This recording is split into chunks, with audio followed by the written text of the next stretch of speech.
This is the story of our walkabout, which started in Perth, Western Australia. It took us 15,000 miles around the north of Australia, through Darwin and Alice Springs, over to Queensland and south to Sydney. Today we will see something of the wildlife of Perth, where we started our journey. These swans reared their family only 4 miles from the heart of Perth in a lake surrounded by houses. A coot. Water plants provide food and shelter for the birds that make their home here. Floating duckweed makes a green carpet to hide this musk duck as it dives for food. A waterfront home for the coot. The nest floats on the water lilies. Father works hard to make it stronger and larger. A lily leaf for decoration. Twigs are an important part of the nest. These are pushed and twisted into place.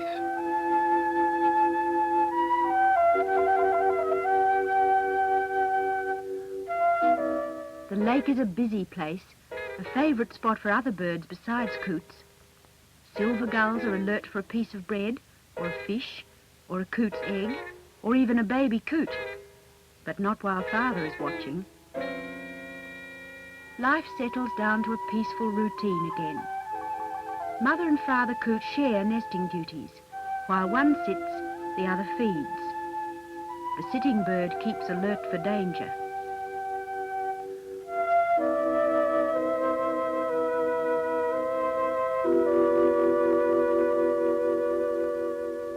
Black ducks are harmless enough, but coots are jealous of strangers in the nest area.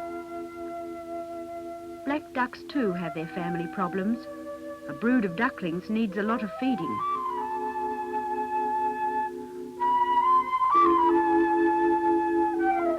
The baby coots venture too far and run home to mother and safety. They search among the lily leaves for pond snails and other morsels.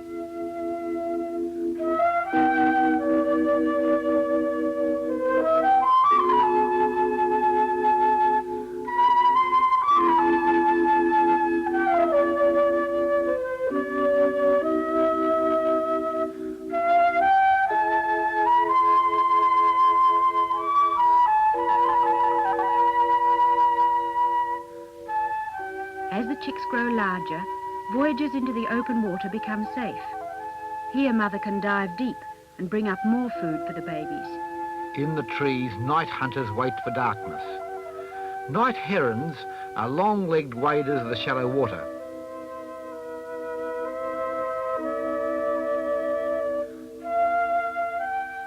A little bittern looks like a reed and hides among them.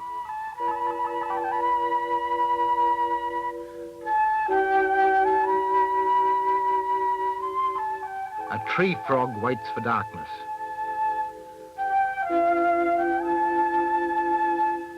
Youngsters are never still. The coot chicks are forever running backwards and forwards. The parents keep an alert eye on all their movements.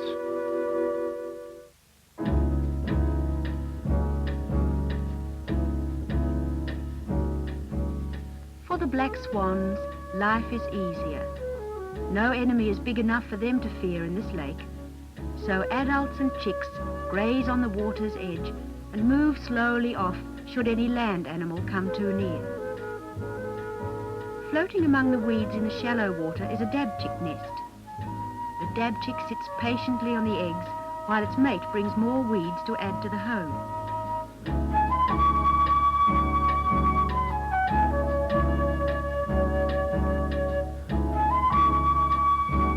An egret watches.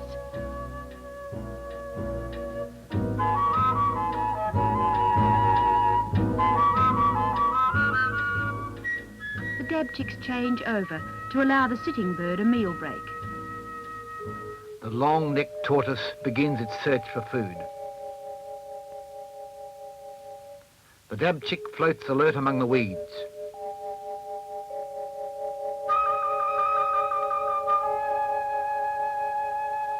The dabchick cannot leave.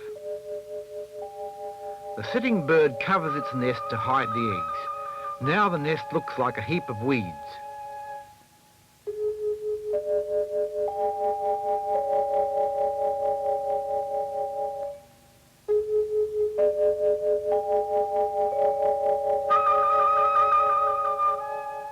The search for food goes on. The dab chick keeps a wary eye on its course. I took the opportunity to see how the nesting was going. One of the eggs had just hatched and the chick sprawled on the nest.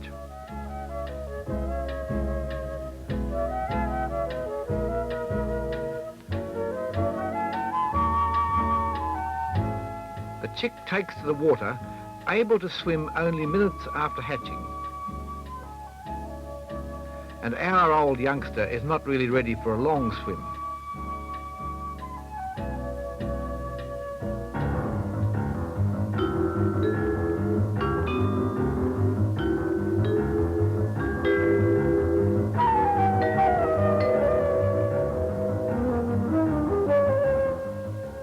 Wings can be used as arms. A good push with the webbed feet and the baby is safe once more.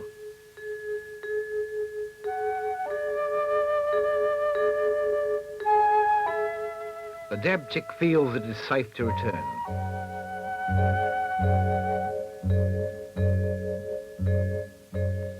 It pushes the weeds aside and sits on the nest again.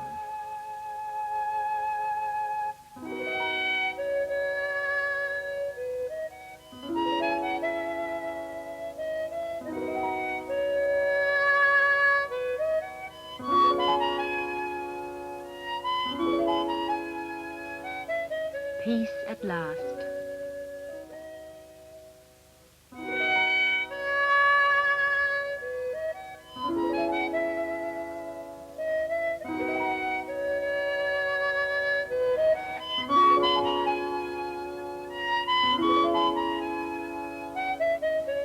A swamp hen surveys the water's edge for possible food.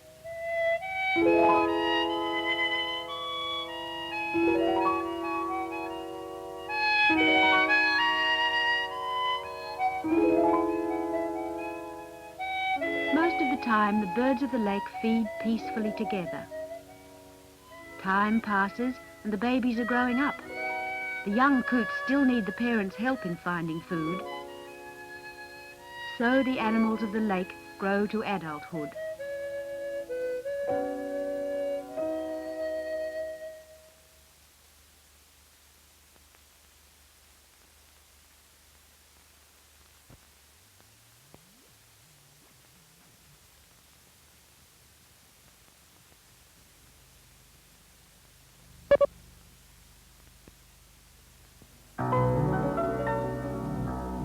Winter or summer, the sea is always casting up treasures for the naturalist.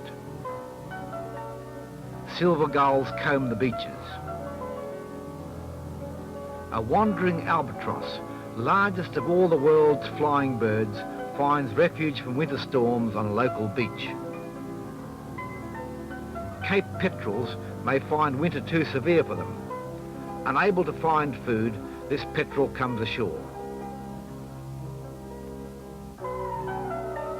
It tries to take off, but weak from lack of food, falls into the waves.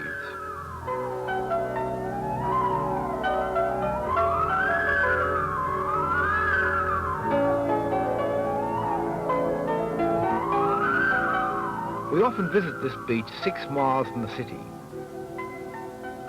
The wandering albatross is rescued.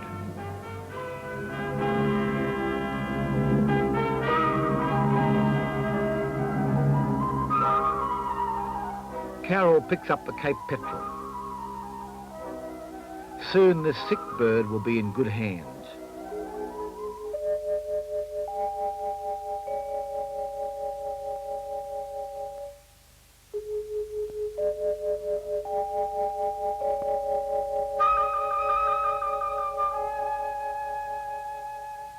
Lexi Nichols, a local naturalist, has made her home a hospital for sick and injured wild birds.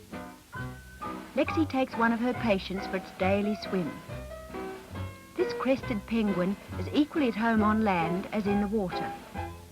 It was born 2,000 miles to the westwards on a lonely island in the Indian Ocean and came to Australia as an unwilling migrant blown ashore in winter storms.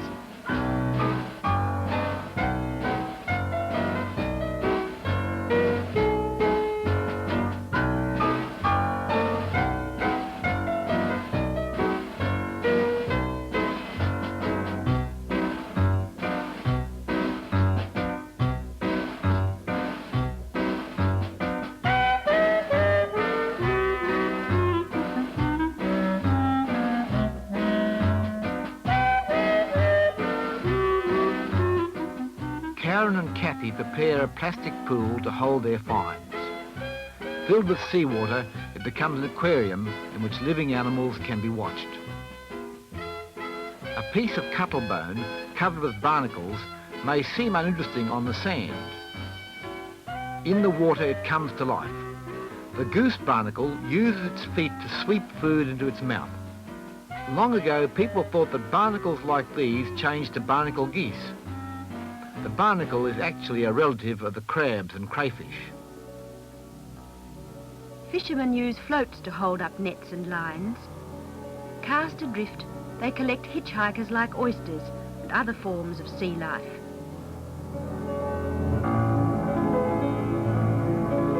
Matthew finds a glass float.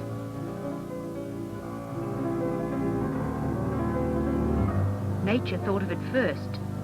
Sargassum seaweed has floats to hold it on the surface.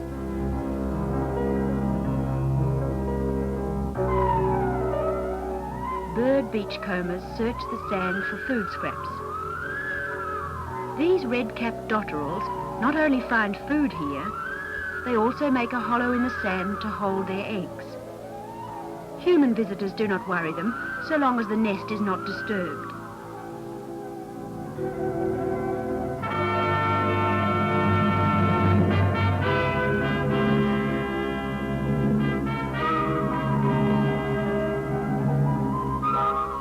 Silver gulls work the beaches for scraps. They're the garbage collectors of the ocean edge. The dotterels search for living food.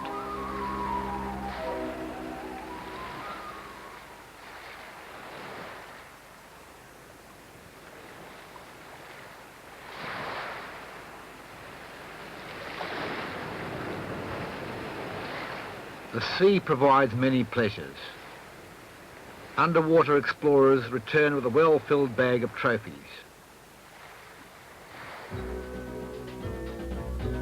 Pied oyster catchers probe for shellfish. Rocks often hide reef animals. A good naturalist always returns the rock to its old place to save the lives of the animals beneath. Starfish.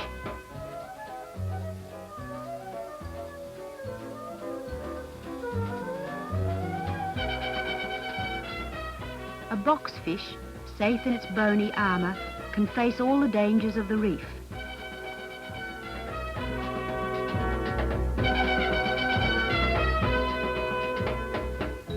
An anglerfish walks around a rock pool looking more like a tiny lizard than a fish. A blue-spotted octopus, a shellfish which has no shell. Like all its tribe, it does have a poisonous bite. An oarfish, a rare sea creature. This is the only one we have ever managed to find. It is often mistaken for a sea serpent. The body is covered with a glistening silver coating like paint. The oarfish is a mysterious animal rarely washed up on local beaches.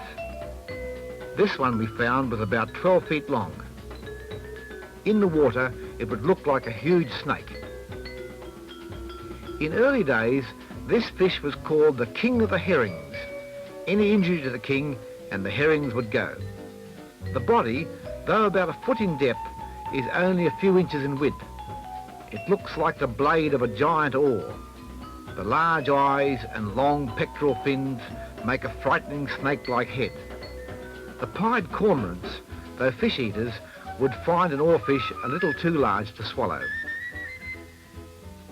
The king of the herrings remains as one of the many mysteries of the sea. For us, the beach will always be a place for swimming and for nature study.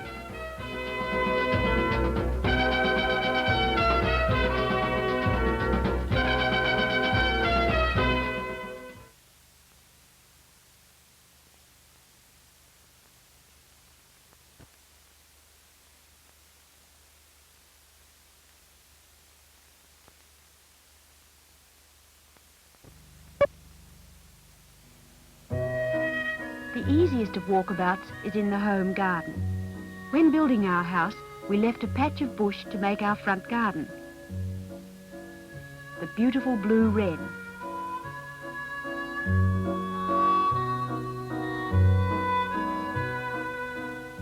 At any hour or any season, a walk in a bush garden will show something new and interesting.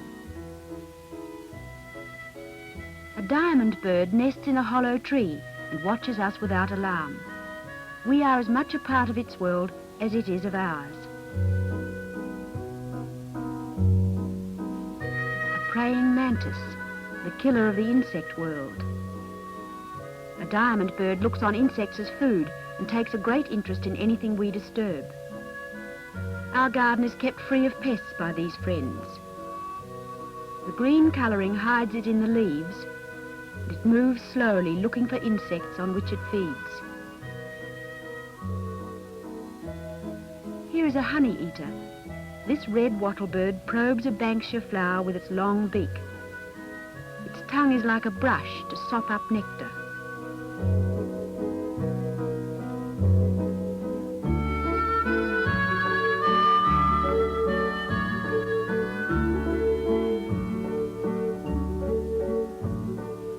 Black boys make a magnificent framework for our west wall. Woolly wagtails nest in strange places. Not every baby is born on a merry-go-round.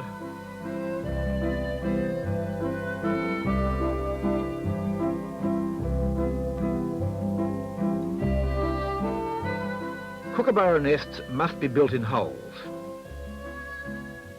This hole is not quite deep enough, so little digging is needed. A little more hammering with a huge beak and the job is done.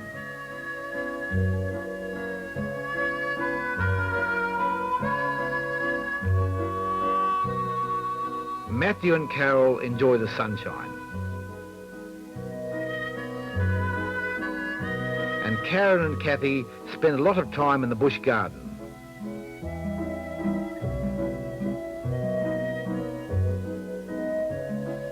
Frogmouths wait for darkness.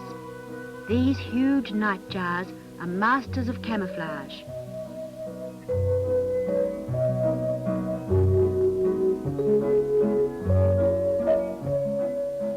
Doves. The frogmouths sit on, safe in their perfect colouring. It's hard to tell which is tree and which is bird. Only the eye opens slightly, so enemies can be watched. A too close approach and the frogmouth flies off. There can be drama on the ground too. Vin and the children are fascinated. A mother wasp is busy digging a hole. Here it will lay its egg and store food for the baby when it hatches.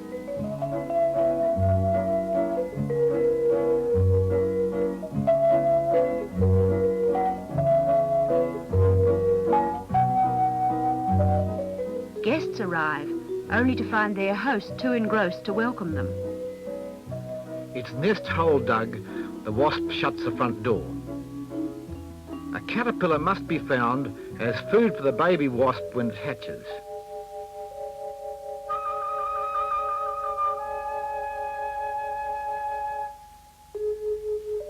The fight is on. It is a one-sided battle. The caterpillar is doomed.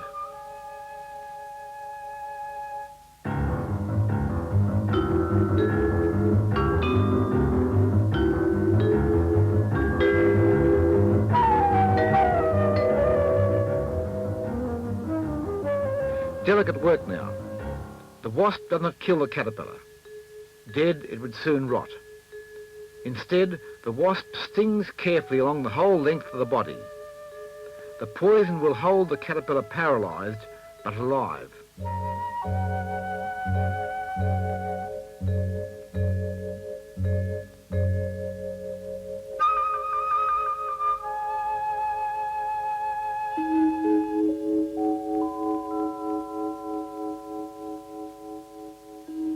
It then nibbles at the caterpillar's mouth. Why, I don't know. Nature still has its mysteries.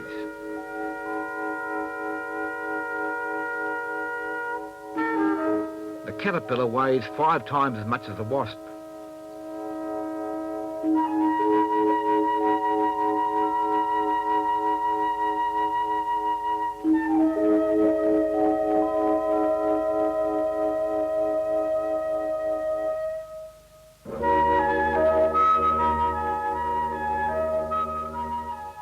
nest must be inspected to make sure nothing has happened while the wasp has been away hunting. The wasp pulls it into the hole where she lays her egg on the caterpillar's body. So nature strikes a balance to make sure there will never be too many caterpillars eating our trees. Egg laid, her last job is to fill in the hole. Bits of stick and rock make a good roof. Then the sand is shoveled in using all 6 legs. To firm down the soil, the wasp actually uses a bit of rock as a hammer. Using tools is very rare in the animal kingdom. A final bit of firming and the entrance is camouflaged so it looks just like the ground all around it.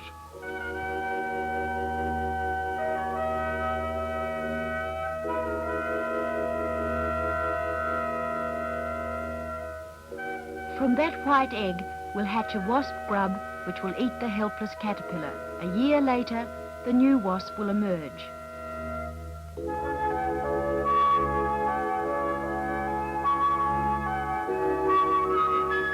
Another drama is developing. A small whip snake. Eyes are always watching in the bush. The frogmouth is not interested during the day, but the kookaburra definitely is.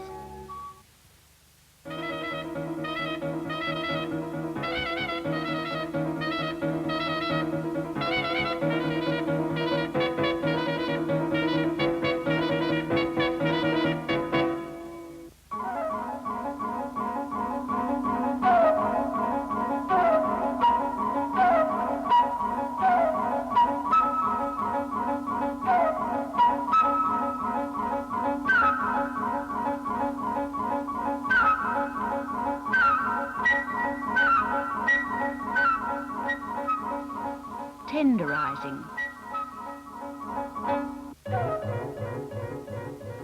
Always hold the dangerous end. More tenderizing.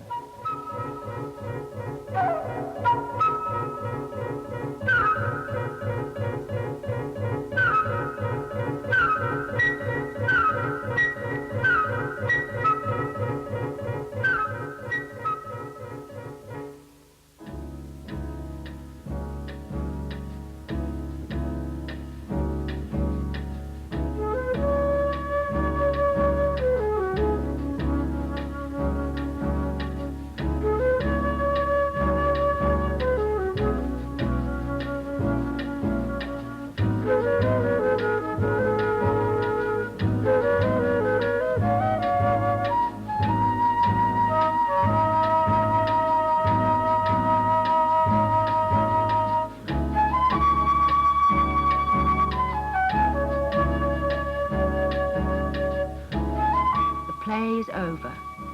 In our home garden, we've seen life in some of its many aspects, at peace and at war. It's a drama which has no end.